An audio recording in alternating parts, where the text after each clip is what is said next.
PKBM Panca Usaha.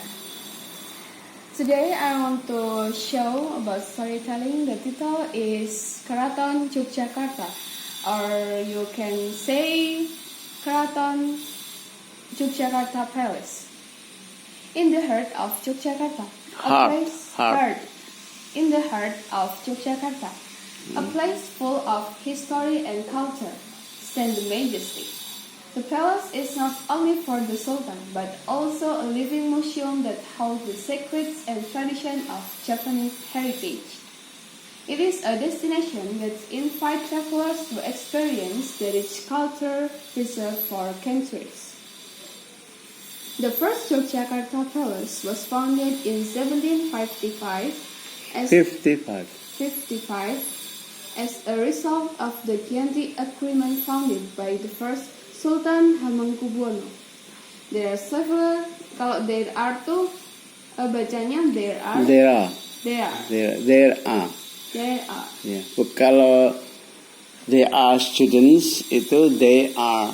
Tapi kalau ini there are. Ya, there-nya dibaca dengan lebih jelas.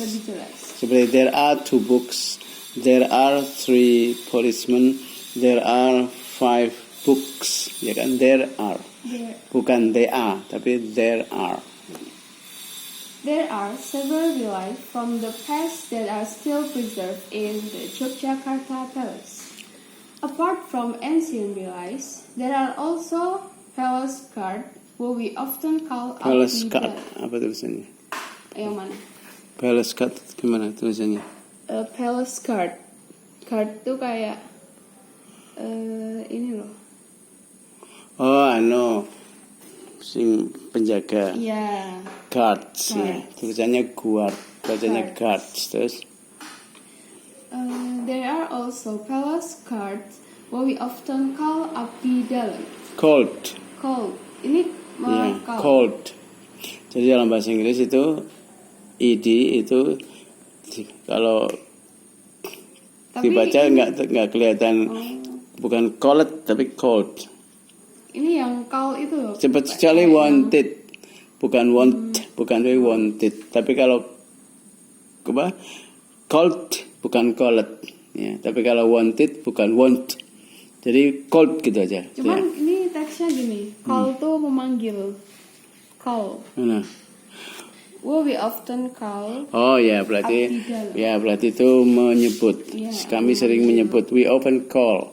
Lain kalau disebut itu they are called. Mereka disebut abdi dalam. They are called abdi dalam. Tapi kalau kita call-nya berarti kata kerja. We call them abdi dalam. Okay?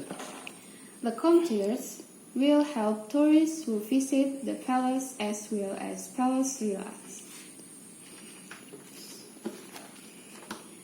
Keraton Yogyakarta reflect the richness of Indonesian cultural heritage preserved in the minds of apa artinya? Oh, itu tengah-tengah. Minds of Base modern word. Ini wordnya WO. Belum sampai sini. Ini WORLD ya. WORLD. Jadi kurang L ini. Ini kurang L. Word ya, dunia. Sedangkan ini tadi membacanya midst, tengah, artinya tengah. Oh, bukan midst. Bukan, sama dengan middle. Bacanya midst of. Jadi huruf I banyak yang dibaca I, tetap seperti anak-anak itu apa? Kids. Ya kan? Kemudian kemudian tadi itu midst. Kemudian yang lain misalnya apa? Tapi kalau yang seperti BIRD, burung, bacanya bird. Jadi ada I yang dibaca E, seperti hanya bird, burung. Kemudian kayak apa? Semeja, shirt, itu I yang dibaca E. Tapi kalau yang mid tetap, ya, seperti dosa, SIN tetap sin, mid, ya, little, bukan let, bukan lie, bukan. Nanti ada I yang dibaca I. Contohnya apa? Bersinar. shine. Kemudian mencoba, try. Oh enggak, itu yang yang dibaca I. Yang dibaca I ya betul, try. Kemudian 5, 5. Kemudian milik saya, mine, ya. Jadi ada E yang dibaca I, ada yang dibaca I, tetap ada yang dibaca E. Nanti dihafalkan ya beberapa. Nanti kalau ketemu dipastikan I apa E atau I.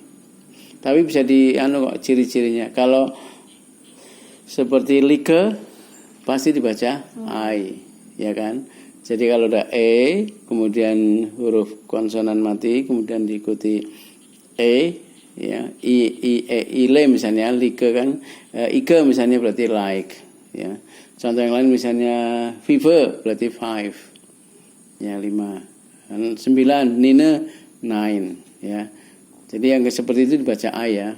Kemudian yang diakhiri dengan Y seperti tadi try, kemudian kering dry, malu shy, kemudian kering dry, ya. Kemudian mata-mata spy, gitu ya. Oke, silakan dilanjut. Dari yang midst tadi ya. Yeah, midst of. Cultural heritage preserved in the midst of a fast-paced modern world. Through this word. Nah, O ada yang dibaca tetap O, tapi banyak yang dibaca E. Contoh word. Kemudian yang lain misalnya, ya pokoknya ada yang dibaca E ya, walaupun O. Ya, word contohnya. Ya, kata-kata word. Kalau dunia word. Ya, gitu. Terus ini word. Ya, O ada yang dibaca E. Contohnya kata itu word, dunia word pakai L. Terus through this story, we see the value of heritage as something to be respected and shared. Nah, kalau to be biasanya respected. Coba mana yang biasanya? Respected. Ya, kenapa? Karena itu pasif. Untuk dihafalkan to be memorized, untuk dihormati to be respected, untuk dicuci to be washed, untuk dipelajari to be studied, ya. Untuk diobservasi to be observed, gitu ya. Kalau ada to be biasanya ed, karena itu artinya untuk di. Kalau diartikan untuk di, maka diakhiri dengan ed, ya. Untuk dibaca to be, bukan read it, karena bentuk ketiganya itu adalah read tetap. Jadi ini bentuk ketiga maksudnya ya, respected itu bentuk ketiga. Terus and share it. And we understand ini berarti yang gimana? Unique.